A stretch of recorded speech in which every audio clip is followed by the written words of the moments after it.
بہت سی چیزیں ایسی دنیا میں جو ہو رہی ہیں جو میرے اختیار میں نہیں ہیں. میں اس بات کا کنکلوژن یہ نہیں دینا چاہتا اس پروگرام کے اینڈ میں کہ جی حکومت کی ذمہ داری میری کیا ذمہ داری ہے. جہاد اکبر از دا بیٹل ود ان. جی میں کیا کر سکتا ہوں؟ بالکل. کیونکہ دوسرے کیا کر سکتے ہیں یہ تو میں ان پہ بات چھوڑ کے خود بھی بری ذمہ اپنے آپ کو کر رہا ہوں. اب مجھے کیا کرنا ہے آپ فرمائیں گے، پھر آپ فرمائیں گے. پھر میڈیا سب سے زیادہ ایفیکٹو سورس ہے. نہیں، میڈیا پہ بھی نہیں ہم ڈال رہے. ہم میڈیا سے ریکویسٹ کر سکتے ہیں کہ بھائی اپنی ذمہ داریاں کچھ اس طرف سے بھی پوری کرو. چلیے کر دی. اب مجھے کیا کرنا ہے؟ میں کیا کروں ایز این انڈیویجول؟ ہم جتنے لوگ اس ڈسکشن میں شامل ہیں، جی ہم اس وقت میرے خیال میں 2 سے 3 کروڑ لوگ اس پروگرام کے ممبر ہیں، اس ڈسکشن میں شامل ہیں پاکستان میں. صرف ہم کیا کریں؟ آپ وہ بننے کی کوشش کریں جو آپ کو ہونا چاہیے. کیا؟ جیسا انسان، جیسا مسلمان، جیسا عالم، جیسا فاضل، جیسا جھاڑو لگانے والا، جیسا تعلیم دینے والا، جس کو جو ہونا چاہیے اس کے قریب ہوتا چلا جائے. بس یہ ہماری ذمہ داری ہے. میں عرض کروں سب سے پہلی ذمہ داری میرے اوپر اپنی ہے، پھر میرے گھر کی ہے، ٹھیک، پھر میرے معاشرے اور میرے محلے کی ہے. اس طرح یہ آربٹ بڑھتا چلا جائے گا. ٹھیک ہے. اور اس کا پھیلاؤ چلا جائے گا. اور اس میں مایوس ہونے کی ضرورت نہیں ہے. ظاہر ہے کہ میسج پھیلتا ہے، لوگ اس کو ایکسیپٹ کرتے ہیں، اپنی اصلاح کرتے ہیں. ٹھیک ہے. اور بیٹل ود ان میں جو سب سے زیادہ ڈائریکٹلی سمجھانے والی ایک حدیث شریف مجھے یاد آئی. سرکار دو عالم صلی اللہ علیہ وسلم سے پوچھا گیا گناہ کیا ہے؟ گناہ کیا ہے؟ واٹ از سن؟ سرکار دو عالم صلی اللہ علیہ وسلم نے فرمایا جو کام کرنے کے بعد تھوڑی دیر بعد آپ کا دل پچھتائے کہ کاش میں نے یہ نہ کیا ہوتا. یہ پروسیس میں اپنے اوپر لاگو کروں سیلف ایویلویشن کا. میں نے کسی بچے کو تھپڑ مار دیا، چند لمحوں بعد میں پچھتاؤں گا میں نے غلط کیا. ایک فقیر کو مجھے پیسے نہیں دینے تھے، میں نہ دیتا، لیکن میں نے روا روی میں 4-6 جملے بول دیے اور اس کے بعد گاڑی چل گئی اور میرے ذہن میں پھر کلک ہوا کہ I made a mistake, I made a sin. اس طرح اپنے آپ کو سدھاریں گے تو اولاد بھی سدھرے گی، اولاد سدھرے گی تو پھر اس کے بعد خاندان سدھرے گا، اور خاندان سدھرے گا تو اس کا اثر پھر ملک پر بھی ہوگا. یعنی بتدریج ایک تو یہ عمل آگے بڑھے گا. اور جس نے سٹیپ 1 پورا نہیں کیا اور وہ معاشرے کو سدھارنے نکل گیا وہ غلط بات ہے. تو وہ یہی ہوگا جو ہو رہا ہے. قرآن مجید کے حکم کے خلاف ہے. لما تقولون ما لا تفعلون، وہ کیوں کہتے ہو جو تم کرتے نہیں ہو. کالر ایک ہمارے ساتھ ہے. السلام علیکم. جی السلام علیکم. وعلیکم السلام. کمال صاحب کس یونیورسٹی میں پڑھاتے ہیں آپ؟ میں ایک پرائیویٹ یونیورسٹی میں پڑھاتا ہوں. نام لوں گا تو ان کی ایڈورٹائزمنٹ ہو جائے گی. صاحب بیٹھے ہیں، سلام عرض کرتا ہوں آپ سب لوگوں کو. بہت اچھے لوگ بیٹھے ہیں ماشاءاللہ. لیکن ایک بات جو ہے میں پوچھنی تھی جی کہ قرآن پاک تو خود کہہ رہا ہے لقد یسرنا القرآن للذکر، ہم نے آسان کر دیا قرآن کو. اور اس کے بارے میں جو کہ ذالک الکتاب کے معنی جو 1400 سال پہلے سے وہ آج بھی ہیں، اس کے معنی تبدیل نہیں ہوئے. ٹھیک ہے. تو جو لفظی معنی ہیں اگر اسی پہ ہم غور کریں کہ بھئی یتلو علیہم آیاتہ ویزکیہم یعلم کتاب و حکمت کی جو بات اللہ تعالیٰ فرما رہے ہیں، جی اس میں تزکیے کا ذکر آلریڈی موجود ہے. خذ من اموالہم صدقات، ان سے صدقہ لیجئے تو طاہرون و تزکیہم، اس سے طہارت کیجئے، تزکیہ کیجئے. ٹھیک ہے. اسی طرح سے ذالک مما اوحی الیک من الحکمہ، کہ بھئی عقل کے مت چل تو پہاڑوں کی بلندیوں کو نہیں پہنچ سکتا. اس طرح کی باتوں کا جواب خود قرآن میں موجود ہے. تو عام آدمی کو کیوں نہیں پڑھنے دیا جاتا؟ اور جو علماء کا ذکر ہے، علماء کا ذکر قرآن پاک میں کہیں بھی نہیں ہے. ٹھیک ہے. یا العلماء کر کے کہیں بھی اللہ تعالیٰ نے لکھا، بلکہ فرمایا یا الناس ہے یا الذین آمنوا ہے. اے ایمان والو، ٹھیک ہے، اے میرے بندو، یا عبادی. ٹھیک ہے. Your question is taken because کیونکہ the time is limited. اور بات بڑی سادہ سی ہے اور میں حاجی صاحب کی طرف اس کو ضرور لے جاؤں گا، لیکن یہ کہ ایک چیز ہے محکمات اور ایک چیز ہے متشابہات.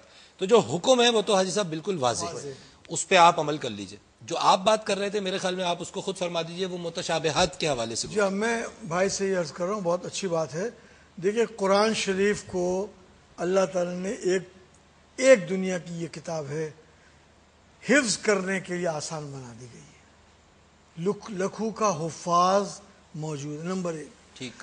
نمبر 2، کبھی کسی نے نہیں کہا کہ قرآن، میں بار بار 2 مرتبہ اس پروگرام میں کہہ چکا ہوں، تیسری مرتبہ کہتا ہوں کہ قرآن مجید کی آیت 2-4 پڑھو اور ٹھنڈے دل سے غور کرو، سمجھو اور سمجھ میں نہ آئے تو راسخون فی العلم سے رابطہ قائم کرو. یہ قرآن اچھا، کیا ہے؟ راسخون فی العلم کو ذرا لوگوں کے لیے ڈیفائن کر. جو علم میں رسوخ اچھا رکھتے ہیں، عالم ہیں جو لوگ.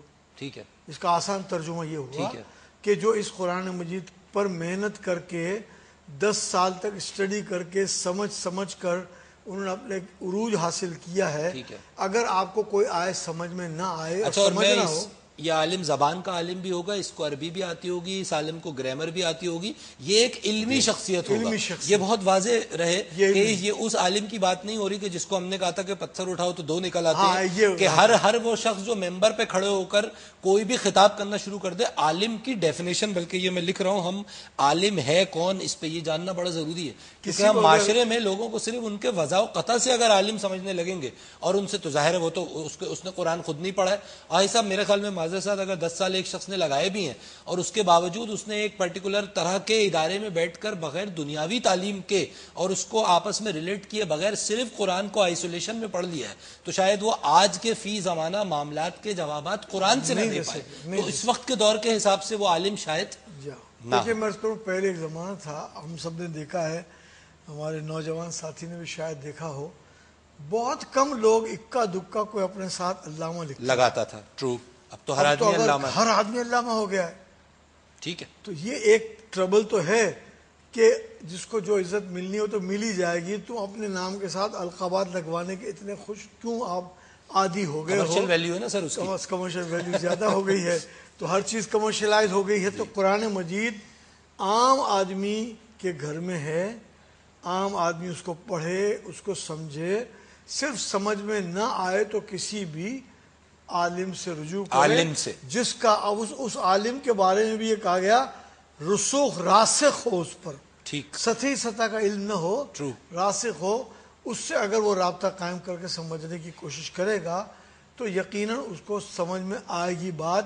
اب رہا سوال یہ کہ قرآن مجید کی ساری آیتیں سمپل ہیں، تو میں عرض کروں جس دن نیل آرم اسٹرانگ چاند پر اترا ہے اس دن رات کو میں ایک جلسے میں بیٹھا ہوا تھا. اچھا، تو پرانی بات ہے. بہت پرانی بات ہے.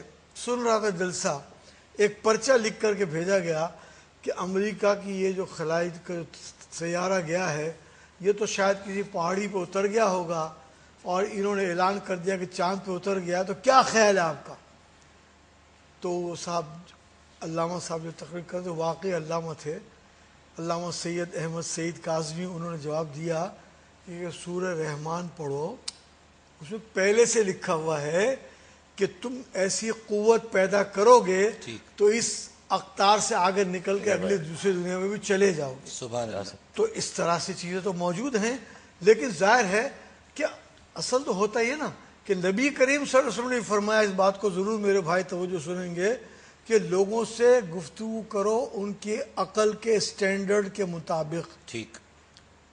علی قدر عقولہم، تو ہم سب کی عقلوں کا الگ الگ سٹینڈرڈ ہے. بالکل ٹھیک ہے. اس لیے ہم نے اگر پڑھ کر کچھ مطلب سمجھا تو کیا حرج ہے کسی پڑھے لکھے آدمی سے پوچھ لینے میں. ٹھیک ہے. میتھ سمجھ میں نہ آئے تو استاد سے پوچھتے ہیں، ٹھیک ہے. جیومیٹری نہ سمجھ میں آئے تو ہم پوچھ لیتے ہیں، استاد کی ضرورت ہی نہ ہوتی، کتابیں کافی ہوتی.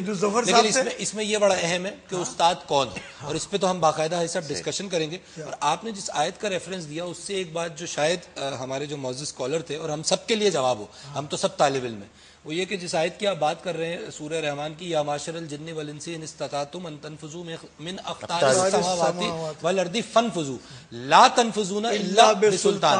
اب میں یہاں پہ ایک نقطہ اٹھاؤں گا، لوگ جن کے پاس اس وقت قرآن ہو وہ ضرور چیک کریں اس پروگرام کے بعد کہ لا تنفذون الا بسلطان، تم نہیں ان لمٹس کو کراس کر سکتے جب تک تمہیں سلطان نہ ہو، وہ قوت حاصل نہ ہو. کئی ترجموں میں اس کے بعد بریکٹ میں لکھا ہوا ہے جو تمہیں حاصل ہو ہی نہیں سکتی. یہی مشکل ہے. یہ تو اللہ نے نہیں کہا، یہ بالکل یہ اللہ نے کب کہا؟ اس آیت میں یہ کہاں لکھا ہوا ہے کہ جو تمہیں حاصل ہو ہی نہیں سکتی؟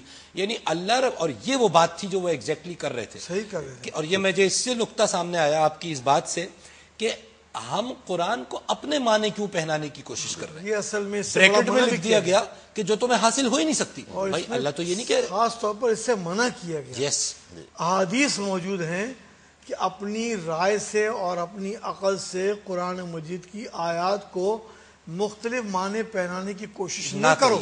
جو ترجمہ ہے ورڈ بائی ورڈ وہ کر دیجئے. کامراد میں نے حضرت علامہ اقبال کا ایک شعر پڑھا تھا, خود بدلتے نہیں قرآن کو بدل دیتے. اچھا, جب کلام پاک پر گفتگو ہو رہی ہے تو اس حوالے سے ایک بات میں ضرور کہنا چاہوں گا, کیونکہ ہمیں سم اپ کرنا ہے, ہمیں یہ آگاہی کا پہلو دکھا دیجئے. جی, ہمیں یہ ضرور دیکھنا چاہیے کہ کلام پاک جس مقصد کے لیے اتارا گیا ہے اس مقصد کے تحت ہم اس کو استعمال کریں. ٹھیک بس, اور ان تمام اس کا تمام جو احترام اور جو طریقہ کار ہے اس سب کو ملحوظ رکھتے ہوئے ہم اسے اس مقصد کے لیے استعمال کریں جس مقصد کے لیے وہ اسے اتارا گیا ہے. ٹھیک ہے, اور اس سے ہٹ کر اگر ہم اس کے کچھ اور کسی اور طرف لے کے چلے جا رہے ہیں. ٹھیک ہے, ہاں تو فاضل مقاصد تو پھر اچھی چیز کو بھی فاضل ہی بنا دیتے. بالکل جناب. نوید صاحب, کنکلوژن کوئی نکلا آپ کے لیے, یوتھ کے لیے کوئی بات اچھی ہوئی یا ہم نے بھی وقت ضائع کیا جیسے ہو رہا ہے؟ نہیں, کچھ باتیں میرا خیال میں جو چیزیں ہم محسوس کرتے ہیں, بالکل ایمانداری سے بتائیے. بالکل ایمانداری سے بات یہی ہے کہ جناب والا میرے سمجھ میں یہ ہے کہ جو ہم نے شروع میں بات کری تھی کہ 4 سٹیپس والی, وہ چیز ہمارے لیے ریکال ہونا, ہمیں پتہ ہے سب کو ہے, وجدان, حواس, عقل, وہی یہ چیز ریکال ہو جانا ایک طرح سے word by word. I think کہ یہ ہمارا میسج جو ہے نا, یہ ہمیں کافی ہیلپ آؤٹ کرے گا, ہم سب کو کرے گا اپنی آگے کی زندگی کو لیڈ کرنے کے لیے. صحیح ہے, ایک یہ میسج مجھے سب سے زیادہ امپورٹنٹ میرے لیے میرا خیال میں یہ بات رہی. ٹھیک ہے, البتہ بہت ساری باتیں ہیں اور بہت انفارمیٹیو باتیں بھی ہوئیں. ایک بات ہو رہی تھی کہ جناب والا کرا کیا جائے. ٹھیک ہے, ایک تو یہ ہے کہ ایک تو یہ چیز ہے کہ ایز این انڈیویجول کیا کیا جائے, اور ایک ایز اے سوسائٹی کیا کیا جائے, ایز اے نیشن کیا کیا, ایز اے نیشن کیا کیا if جائے. we remain a nation today. Yes, that's a different question by the way. Yes. لیکن the point being کہ I'm not an expert on this, لیکن as an individual the first thing that I would do or I should do is to idolize someone. ٹھیک ہے, جس کو میں real معنوں میں آئیڈل, کوئی رول ماڈل ہو, کوئی رول ماڈل ہو. ٹھیک ہے, ہم لوگ سب بڑے کانفیڈنٹلی بڑے کمفرٹیبلی بولتے ہیں حضور صلی اللہ علیہ وسلم جی ہمارے آئیڈیل. او بھائی صحیح ہے, کوشچن کریں کیوں.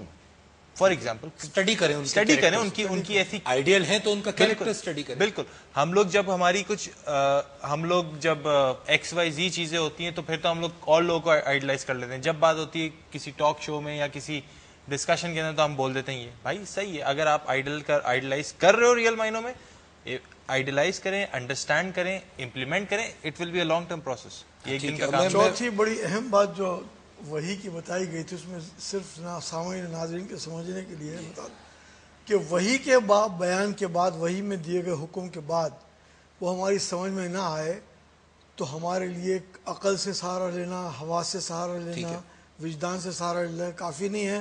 اس وہی کو سمجھنے کی کوشش ضرورت ہے, اور ظاہر ہے اس کا نام قرآن ہے, کیونکہ وہی مجھ پہ نہیں آنی, وہ وہی جن ہستی پہ آنی تھی وہ آ چکی ہے. I am very thankful for all of the participants. اور ناظرین, نقطہ بڑا سادہ سا سامنے آیا, وہ یہ کہ سارا پروسیس سیلف ایویلیویشن کا ہے, سب کچھ یہاں موجود ہے.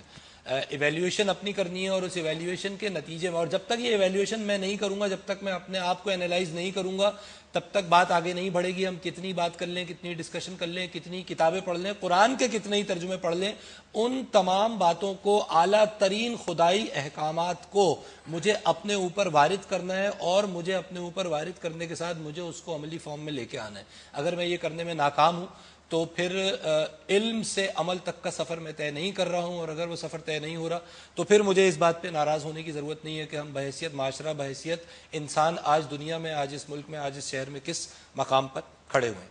اجازت دیجیے, اللہ حافظ.